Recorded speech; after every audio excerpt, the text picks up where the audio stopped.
மேடையில் பேசி கைத்தட்டல் வாங்குற அளவுக்கு நான் பெரிய பேச்சாளர் இல்லை. அதனால் தயவு செஞ்சு நீங்களே ஒரு தடவை கைத்தட்டிருங்க. இந்த கைத்தட்டல்கள் அனைத்தும் தோழர் சேகுவாரா அந்த டீமை தான் போய் சேரும்.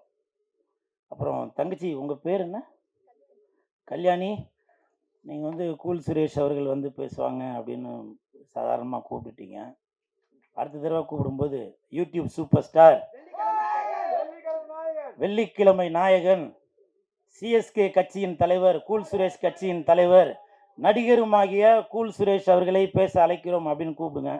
எதுக்காக இது சொல்கிறேன்னா, பெரியவங்களாம் இருக்கிறாங்க, எனக்கு அவங்ககிட்ட பெருசாக அறிமுகம் இல்லை. ஒரு அறிமுகப்படுத்தி கொள்ளலாம் அப்படின்றதுக்காக தான். ஏன்னா பூவோடு சேர்ந்தாதான் இந்த நாறு மணக்கம். அதுக்காக சொன்னேன். நன்றி. ஏன்னா இது சாதாரண மேடை இல்லை, சகலகலா வல்லவர்கள் இருக்கும் மேடை. இது சாதாரண மேடை இல்லை, சகாப்தம் படைக்கும் மேடை. இது சாதாரண மேடை இல்லை, ஜாதி மதத்தை ஒழிக்கும் மேடை. இது சாதாரண மேடை இல்லை, சனாதனத்தை எரிக்கும் மேடை. இது சாதாரண மேடை இல்ல, சரித்திரம் படைக்கும் மேடை. இது சாதாரண மேடை இல்ல, சாமானியனுக்கும் உதவும் மேடை. இது சாதாரண மேடை இல்ல, சட்டம் படித்த மேடை. இது சாதாரண மேடை இல்ல, சக்கரை போல இனிக்கிற மேடை. இது சாதாரண மேடை இல்ல, சந்தோஷத்தை அள்ளி கொடுக்கிற மேடை. இது சாதாரண மேடை இல்ல, சரித்திரம் படைக்கிற மேடை. ஸோ இவங்க முன்னாடி நான் பேசுறேன் அப்படின்றது எனக்கு ஒரு பெரிய சந்தோஷம். அதனால அடுத்து கொஞ்சம் ஃபாலோ பண்ணி கூப்பிட்டுருங்கம்மா. நன்றி நன்றி. இந்த படத்தோட இயக்குனர் அலெக்ஸ் அவர்கள், அவர் வந்து நான் நடிக்கும்போது சில சீன்லாம் வந்து நடித்து காட்டுவார்.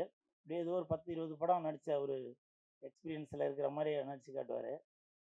நானே கேட்பேன், பிரதர் நீங்கள் ஏற்கனவே எதுவும் நடிச்சிருக்கீங்களா அப்படின்னு. இல்லைண்ணா புதுசு தானே அப்படின்னாரு. ஸோ அவ்வளோ ஒரு தத்ரூபமாக, ஒருவேளை டேக் ஒழுங்காக வராட்டி கூட ஒன் மோர் வாங்கிட்டு இருப்பாரு. அது மட்டும் இல்லை, அவர் நடிக்கும்போது இப்போ பார்த்துருப்பீங்க, சட்டையெல்லாம் கழட்டிட்டு இருக்காரு இல்லையா, அடிபட்ட மாதிரி ஃபைட்டில் தான் அப்படின்னு இருப்பார். அப்படியே அந்த ப்ரூஸ்லி அந்த எஃபெக்டில் அப்படியே தான் இருப்பார். ஏன்னா ஃபைட் பண்ணும்போது, நடிக்கிறது மட்டும் இல்லாமல் ஃபைட் பண்ணும்போதும் அந்த ஒரு வெறியோடு தான் அடி அப்படி இருக்கும். ஸோ அந்த மாதிரி அவங்க நடித்து இயக்கியிருக்காங்க. அந்த அலெக்ஸ் அவர்களுக்கு என் மனமார்ந்த வாழ்த்துக்கள். தயாரிப்பாளர் பிரபு சார் அவர்களுக்கும் என் வாழ்த்துக்கள். எனக்கு தெரிஞ்சு இந்த படத்தில் பிரபு சார் வந்து ஒரு கேரக்டரில் நடிச்சிருக்காரு, வில்லனாக நடிச்சிருக்காரு. அவர் நடிக்கிறதுக்கு முன்னாடி எனக்கு தெரிஞ்சு ஒரு 100 தடவை அமைதிப்படை படம் பார்த்துட்டு தான் நடிக்க வந்திருப்பார்னு நினைக்கிறேன். ஏன்னா ஒரு சீன்லேயுமே சத்யராஜ் சார் தான். ஏன்னா எனக்கு அவரோட காம்பினேஷன் தான். நடிக்கும்போது சத்யராஜ் சார் தான் எனக்கு ஞாபகம் வரும். இப்போ அந்த கட் பண்ண சீன்லாம் கூட காமிச்சாங்க.